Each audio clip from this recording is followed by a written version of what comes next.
저는 19살 하승민입니다.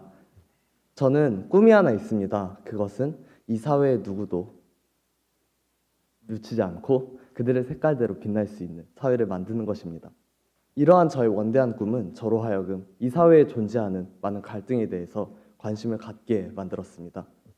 우리 사회에는 참 많은 갈등들이 있었던 것 같습니다. 특히 요즘 남녀 사이의 갈등은 비교적 첨예하게 진행되어 온 것 같습니다. 저는 그들이 이야기하는 페미니즘에 대해서 단 한 번도 생각해 본 적이 없었고, 그렇다고 해서 그들이 이야기하는 무엇에 대해서 단 한 번도 심도 있는 고민을 해본 적이 없었기 때문에 저는 그들이 사용하는 부정적인 언어와 화술에 대해서 부정적인 입장을 취하고 있었습니다. 하지만 제가 처음 본 그들의 언어는 다소 과격했고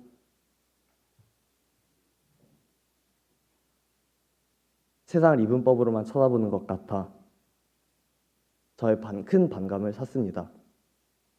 저는 이러한 고민 끝에 이번 연설대전에서 그들이 사용하는 일부의 페미니즘의 언어들이 제3의 사람들로 하여금 반감을 살 수 있으니 그런 과격한 단어의 사용을 자제해달라라는 말을 발표하려 했었고, 그거에 대한 완성문을 기다리고 있었습니다.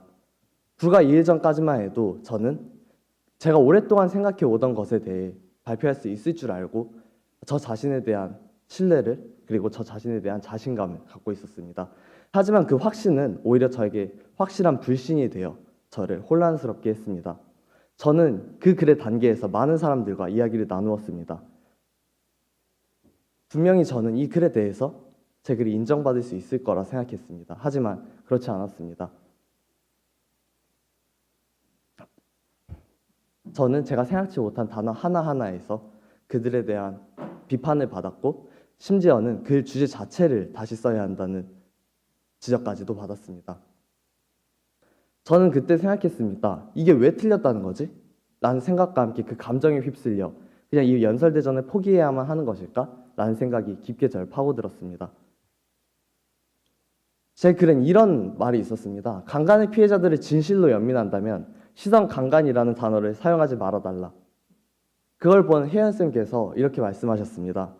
그 누구도 강간의 피해자들을 연민할 위치는 아니며 이러한 말들은 그 사람들로 하여금 오히려 더 큰 상처를 안겨줄 수 있다. 저는 이 말을 듣고 큰 충격에 빠졌습니다. 저는 아무 문제도 없다고 생각했던 말들이 나로서도 이 사회에 존재하는 피해자는 나약하다라는 사회적 편견에서 시작된 생각이었음을 안 이후에는 내가 남자였기에 할 수 있는 마음 편한 소리였을 수도 있겠구나라는 생각이 문득 들었습니다. 저의 그 생각은 제가 오랫동안 생각해오던 그리고 굳어있던 가치관을 뒤엎는 계기가 되었습니다.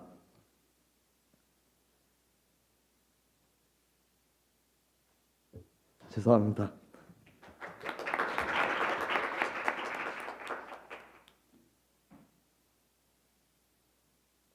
저는 그렇게 담담하게 제 무지를 인정하고 페미니스트인 분을 찾아가서 그들에게 이야기했습니다. 그리고 그들에 대해서 그들이 이 사회에 던지고 싶은 말은 무엇인지에 대해서 한번 배우기로 다짐했습니다. 처음에 조금의 불편함을 견뎌내니 그들이 이야기하는 그들의 심장이 조금씩 이해되기 시작했습니다. 누구 하나 묻히지 않고 각자 그들의 빛깔대로 만드는 세상을 만들고 싶다는 저의 말이 떠올랐습니다. 저의 믿음에서 그들은 틀린 존재였습니다. 내 무지를 깨닫고 나니 그들은 원래부터 빛나고 있던 사람들이었을 뿐인데도요. 오히려 저의 그러한 태도들이 제가 만들고 싶은 사회와 좀 더 멀어지게 하고 있었던 것이죠. 그런 모순적인 태도들로 인해 생긴 저의 실망감을 뒤로 안고 저는 저의 스스로의 틀을 깨보도록 노력하였습니다. 물론 그 과정이 쉽지만은 않았습니다. 자신이 강하게 갖고 있던 믿음을 쉽게 버릴 수 있다면 그것은 오히려 거짓말일 것입니다.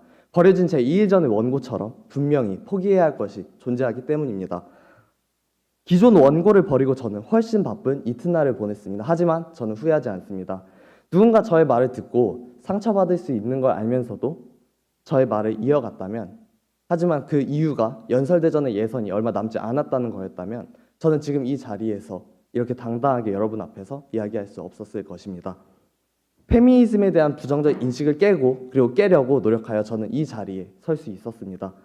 혹시 여러분도 여러분이 가진 여러분의 믿음으로 세상을 재단하여 누군가를 상처 입게 하고 계시진 않으신가요? 여러분, 우리가 당연시한 것들에 대한 의문을 가져봅시다. 그러다 보면 버리고 포기해야만 하는 것들이 분명히 생길 것입니다. 하지만 우리가 포기해야 하는 것이 맞는 것이라면, 그리고 바뀐 태도들로 인해 누군가가 그 자체로서 힘을 가질 수 있다면 우린 충분히 값진 삶을 사는 것이 아닐까요? 저도 아직 많은 것을 버리진 못했습니다. 줄곧 그렇게 살아왔기 때문입니다. 하지만 저는 천천히 그리고 조금씩 저가 당연시한 것들에 대해 의문을 가져볼 것입니다. 누군가는 지금도 우리의 당연시됐던 말과 행동들로 인해 상처받고 있습니다. 우린 그들의 빛깔을 제대로 바라볼 수 있어야 합니다. 그러려면 그러니까 내가 변화해야 합니다. 저는 이 연설이 모든 이들에게 하여금 다른 이들의 빛깔과 공존할 수 있도록 하는 그 출발점이 되었으면 좋겠습니다. 당신이 갇혀있는 그 틀, 저와 함께 깨우치진 않겠습니까? 감사합니다.